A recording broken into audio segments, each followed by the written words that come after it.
A a airliner from my hometown just crashed into a Black Hawk helicopter in Washington D.C. Helicopter flown by the U.S. Army. A ground stop is in place here at DCA.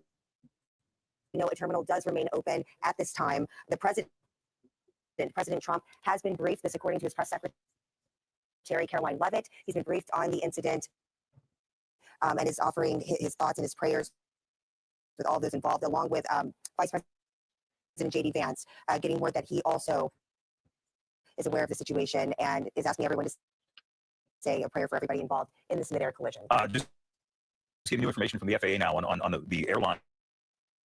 This is, again, we're saying it's an American Airlines flight.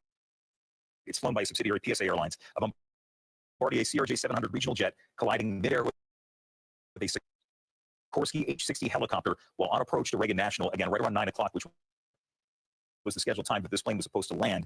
5342 departed from Wichita. National Transportation Safety Board, Angie, you were talking about this. They're going to lead the investigation, but again, we're still waiting to hear from.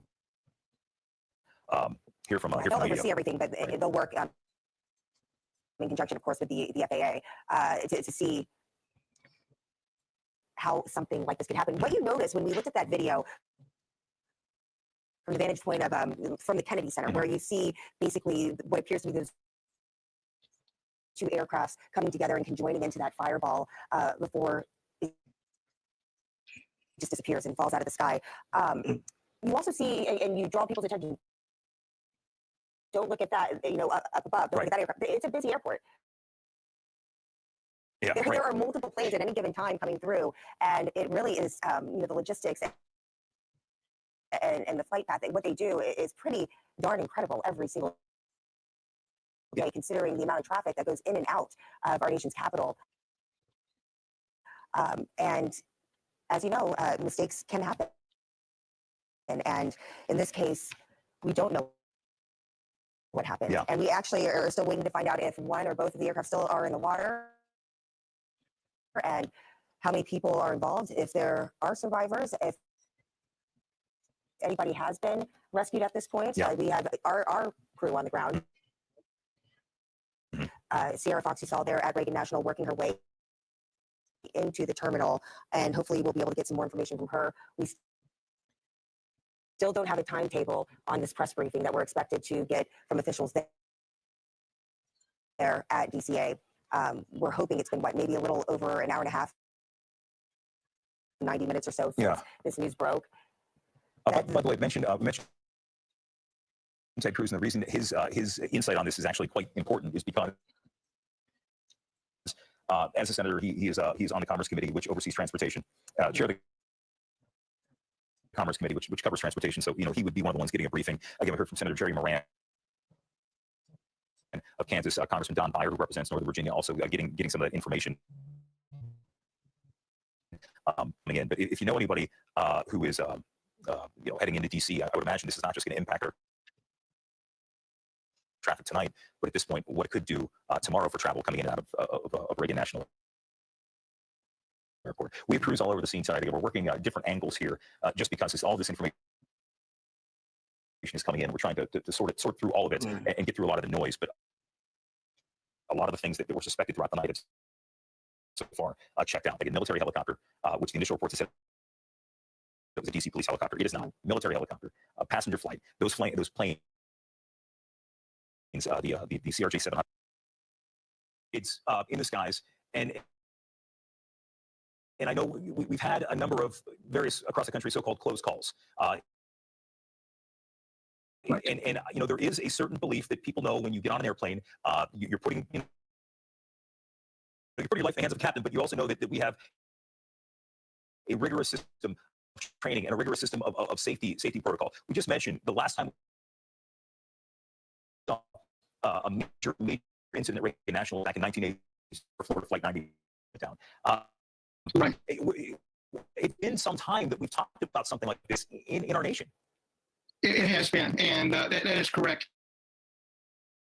And it's going to point at, as I mentioned, a mid-air collision on what we say sharp final that is close to the airport just before landing. who was cleared for what,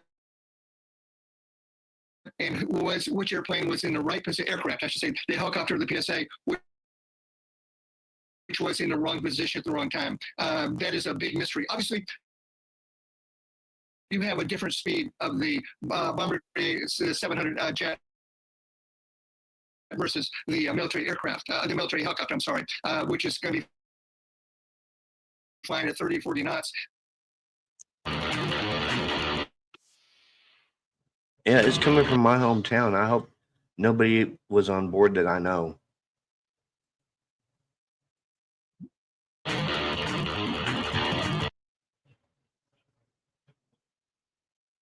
To land on 01, that is up the Potomac River, basically, and then the military helicopter on 33. Where did the mid-air collision occur, and where was the mistake made? You'll get the voice recorder and the cockpit voice recorder off of the PSA aircraft. It'll be recovered, and they'll play that back. And of course, the instructional tapes are already, they're always recorded. So I think we're going to put this thing together very fast. I'm not saying tonight or tomorrow, but rapidly. You have a lot of evidence coming out. Yeah, and in your experience, Captain, because considering the time of night, and I believe the FAA, when they put their statement out, they said how the plane was cleared to, or was arriving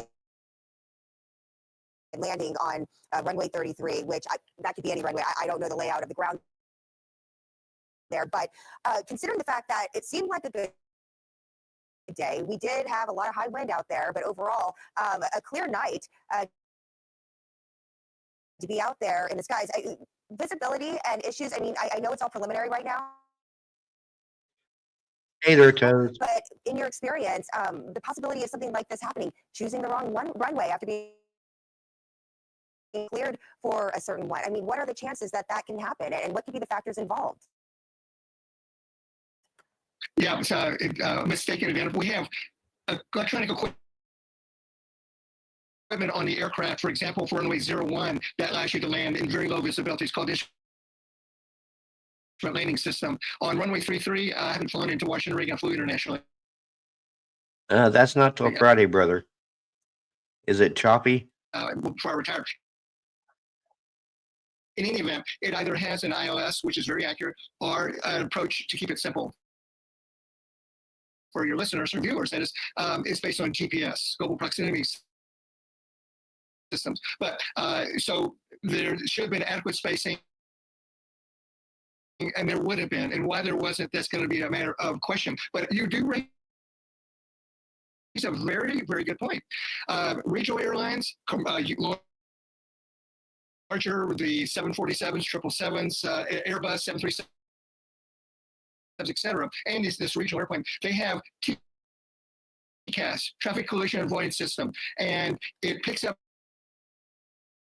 an imminent collision, and you get an alert through the speakers on the aircraft.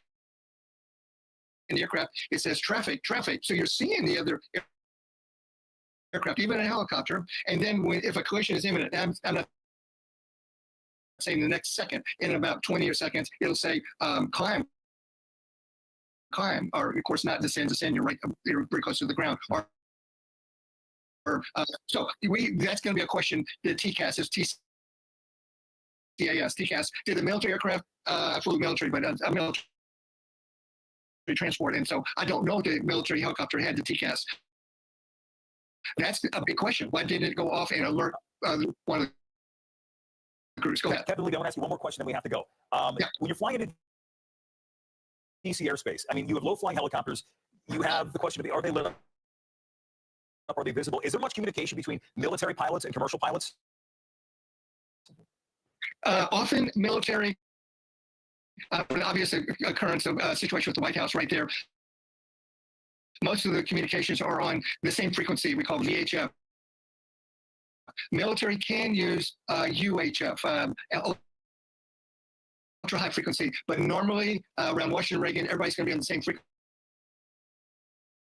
And that brings up a good question. I'm hearing a helicopter cleared for an approach on near the same runway I'm on. That would make me very concerned. All right. That is Captain Richard Lee, the airline expert, joining us here on Fox 5. Sir, thank you very much for your insight, unfortunately, under these circumstances. We want to go to Shamari Stone, who is now out and about as we continue to cover this from every possible angle. Show your grappling point now. Talk about what you've seen trying to get there. Well, I've seen a multi-agency response when you have you have fire, EMS, you have the U.S. Park Police, everyone converging on Reagan National Airport. Many people have been coming out here trying to get to the airport, and they've been stopping by this area. As you look right over here by Gravely Point, you can see all the vehicles, people outside of their cars. They plan on coming to the airport when you had flights that were supposed to land and they were going to pick up their loved ones. Well, right now they are just waiting here. And across the George Washington Parkway, right over there, you can see the flashing lights, and that is where you have the multi-agency search and rescue operation underway in the Potomac River after this small American Airlines flight 5342 from Wichita collided with an Army helicopter near the Reagan National Airport. You also have U.S. Park Police who have closed down Gravely Point, and I'm going to pause for a second so you can see this is what people are seeing as emergency crews come by George Washington Parkway. Take a listen.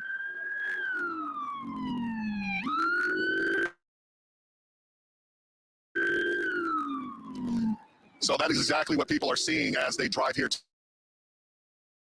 to the airport.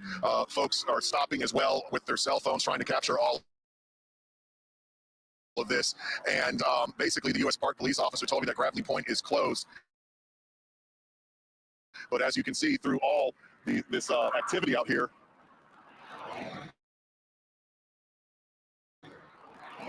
emergency crews traveling right now fast to the airport, as you can see. Shamari, thank you. And you can.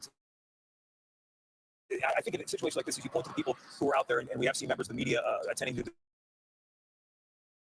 scene out, I'm sure there is a good amount of speculation. Hey, Colvin covered. As Shamari just mentioned, Gravely Point shut down. So don't leave. Don't bother heading out there. Don't bother hitting the GW Parkway, because as you can see, that scene has just gotten bigger and bigger. We're now nearing about an hour since we hit the air. The reports came in just around 9 o'clock tonight. And the latest information is a military helicopter hitting that Bombardier CRJ 700 regional jets. Those generally have a capacity of about 70 people. It happened as the plane was just about to land, heading from Wichita to Reagan National just shortly before 9 o'clock tonight.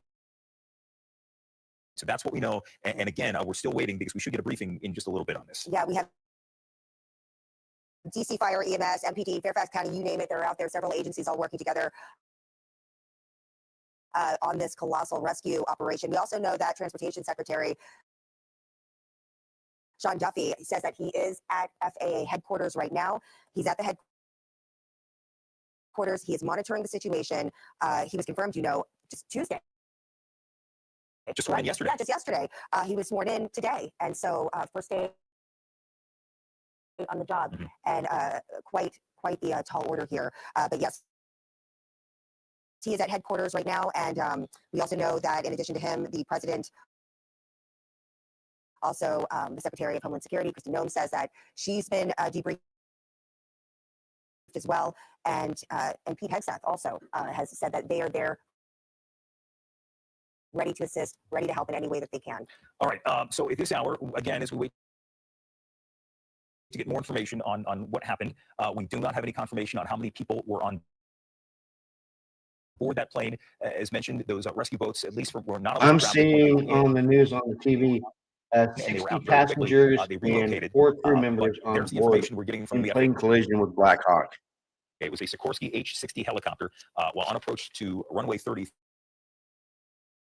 And when you look at the flight plan out there, and when we just talked with Captain Richard Lee of Aviation Expert Consulting, the question is, was it on course? Was it slightly off course? But it stayed within the corridor of the Potomac. It wasn't as though there was a big misstep there. I'm going to ask once again if we can see our main screen here in studio, because it's a bit obscured from where we're sitting here at the anchor desk. But as you look at that vantage point there, we were talking before, there's the collision, but from the other vantage point, just to speak to the volume of planes that come in and out, you saw another plane right there on top, just taking off at that moment, well above. I mean, that was nowhere near the crash site, maybe vertically, but certainly not Yeah, see the helicopter, proximity. see the plane. You also notice the different speeds, which the captain mentioned Boom. that to us. The helicopter hit the plane. And it's hard at this point to tell which aircraft perhaps maybe Yeah. chose or missed the right runway. Right. So, and like he said, I was surprised to hear from him that he thinks it won't take long for them to Right. to be able to really put a finger on perhaps where that miscommunication or where the misjudgment happened once they're able not only to get the black box but the cockpit voice recorders to find out what kind of chatter, what was going on. All right. So They did it right inside, yeah. they're going to do that briefing inside a little bit later, but we want to go to Sierra Fox. She's now inside the airport terminal, and as mentioned, they stopped the flights going in and out. And Sierra, it is empty behind you at this hour.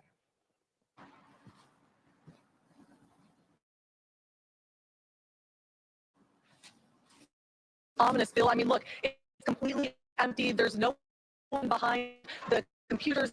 No one waiting in line. No one grabbing their luggage or anything. It's completely empty. I can even hear myself have an echo here. Occasional law enforcement agencies running back and forth. Obviously, there's a sense of urgency due to that mid-air collision that happened around 9 p.m. And if you look at the boards over here, it will change. But right now, it says emergency alert due to an emergency situation. All flights are. Please don't talk about the creators in the chat. Thank you. Held on the airfield. Additional information will be available as received for customers on departure. Please check with your airline representative. But it's definitely such a scary feel in here. We have seen a few people waiting and walking around like this gentleman right here. But I do want to introduce you to Debbie here, who I was just speaking with. And when I told you what happened, what went through your head? I am completely in shock about this. I mean, this is horrible. I'm at the airport, and these people apparently crashed within a Black Hawk, and there's 60 people on board the plane, and they're in the Potomac, and they're going now with emergency crew to find out what the circumstances are. They don't know if there's casualties or what's happening, but of course it's upsetting. Absolutely. And what flight are you waiting for? Did you just land? What's your situation here? I'm here early. I'm going to Midway Airport tomorrow, Chicago, for doctor's appointments, and I wound up checking out of my hotel early, and I'm leaving very, very early in the morning. I have a tendency to sleep late, so I didn't want to miss my flight. But I can't believe that this has happened. The whole airport is shut down. Is that correct? Yes, no flights are leaving or coming in. And now, what's your plan with all of this going on? No, I absolutely don't know. I don't know if the flights are delayed and they'll be rescheduled for later tomorrow, or what they're going to wind up doing. I have no idea. And now, how often do you fly? Well, I've had my cardiology team is in Chicago. I've been back and forth to Chicago on a monthly basis, flying with Southwest successfully. They do a wonderful job. I really like the airline, and that's what I was planning on doing very early tomorrow morning, and now I just don't know. And obviously, right now, we don't know, how many survivors there may or may not be. But just, what goes through your head knowing that, there's family members out there wondering what's happening with their loved one? We have so much going on in this country right now with transition, and I have been at the airport. I was here for the inauguration, and I came to the airport, and I saw the president's plane fly in and out of here. I saw I think it may have been Jeff Bezos and Mark Zuckerberg. I mean, so this is like,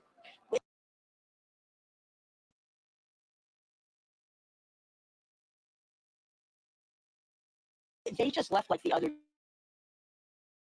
day after being here for the inauguration. You could tell. Well, Debbie, thank you for speaking with me. They're telling me that I have to send it back into the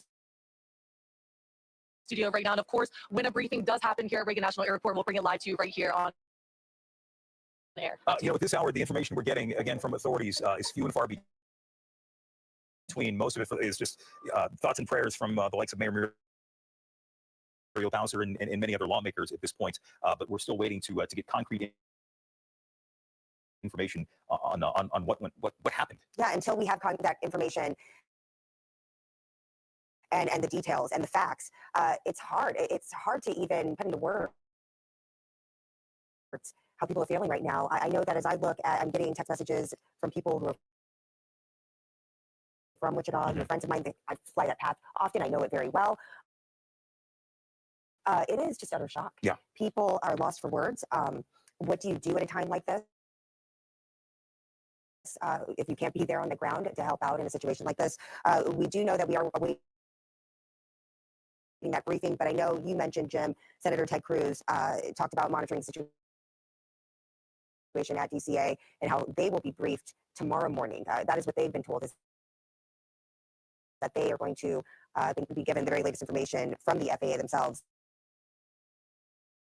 And but hopefully, we're hoping that we will be able to get more information tonight, including any word of any survivors, people that have been rescued. In terms of when we were talking with our aviation expert and talking about how rare these incidents are in our nation, it looks like we've had a number of crashes involving sightseeing planes. There were some. We've had a couple of incidents where one or two passengers were killed. We've not had a large scale crash on really any runways in some time. I think It looks like the helicopter flew straight the into last it. incident we've seen that I can think of in recent years was back in God, it was a while. It was in Buffalo. It was outside of Buffalo, New York. There was one in Buffalo, and I thought there was one in North Carolina as well. It was, by the way, February 12th, 2009. 50 people killed. Colgan Air Flight 3407 outside of Buffalo. That was from North Carolina. That was a Bombardier flight. Um, All right.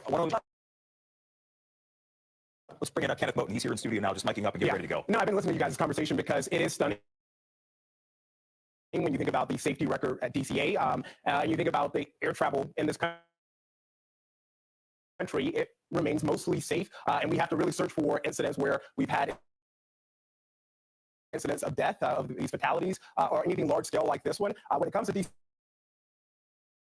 DCA, guys, we are trying to just learn as much information as possible. That's why I've got Flight Aware up behind me here. I know it's been a resource for you guys as well, as we've been trying to learn as much as possible about Flight 5342 from Wichita, which departed at 5:39 from Central Standard Time from Wichita Airport, 6:39 our time. It was supposed to land here around the 9 o'clock hour, just before 9 p.m. But you see this flight path right here behind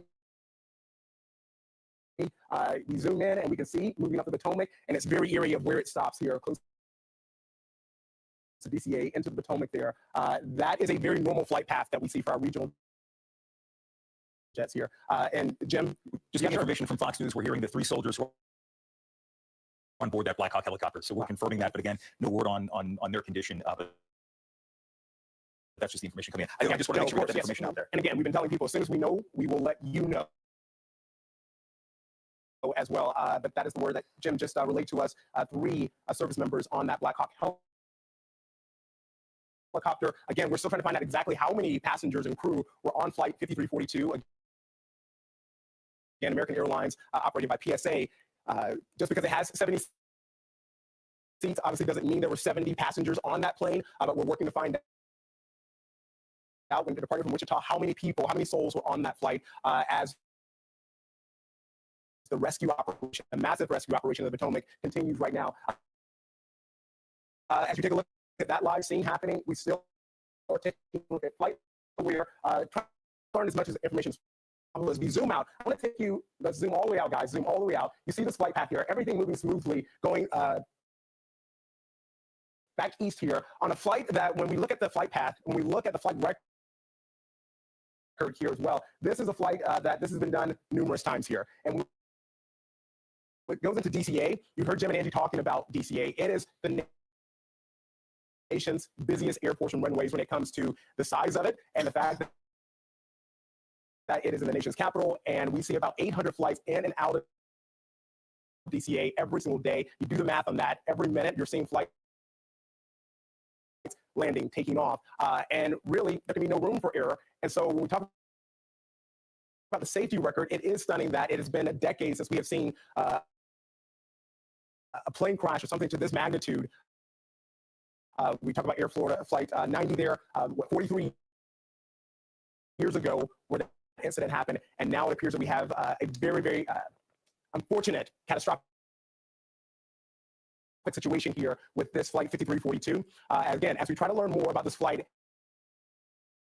and we look into the safety records here, we know this is a very busy airport, this national airport here. This regional jet, this is a regional jet. The size of it is something that is normal for this airport. The air traffic is normal as well. But the incident happening where you have a helicopter, military helicopter, apparently colliding with this aircraft is something that we have not seen before here, especially ending the way that it has. But as we look at this flight aware here and we try to learn more and glean more from what we're seeing here on this map, we're looking more into the records, we're looking more into You're the welcome. records of this aircraft as well. And as we wait for the officials there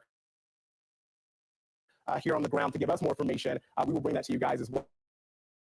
But that is what we're watching right now, guys. But we're just waiting for more information. I want to point out, we're just getting information now from Metro. GM Randy Clark just sharing tonight that WMATA is going to run extra Silver Line trains. They're going to keep the Silver Line open to get people in from the Dulles area as well. You know, trying to facilitate people who might be stranded tonight. They're also sending buses down to warm up a lot of those first responders because, as mentioned, you know, the air is. Okay, I'm gonna end the live stream here in a little bit because I got to make some calls to see if anybody I knew was on that plane. Is 46 degrees at this hour, but we're still dealing with some very cold water situations as those first responders tend to the rescue efforts. Yeah, and let's see here. We don't have a timetable as far as like, well, this is all inbound flights being held at their origin until 5 a.m. But we think that it's probably going to go longer than that. I mean, obviously, we can't say. Yeah, right. Right now, you just have to stay on top of it. But in the meantime, some people will stay there at the airport, and others will still need to try to find a way out. And as you can imagine, with the situation like this, with so many people and so many different groups there responding, and it's going to be like this all night. Getting in and out of it there's just no complete guarantee what time that can happens for you or your loved one. So, but we do have Sierra Fox in there. She's in the terminal, and so that'll be good. She can keep us posted on any new developments, and we can bring that information to you too, because we know there's still a lot of questions. Plenty of them at this hour. Not just questions that we're asking. Okay, I'm gonna go ahead and end the live stream. If I hear anything else, I will jump back on the live and update you guys.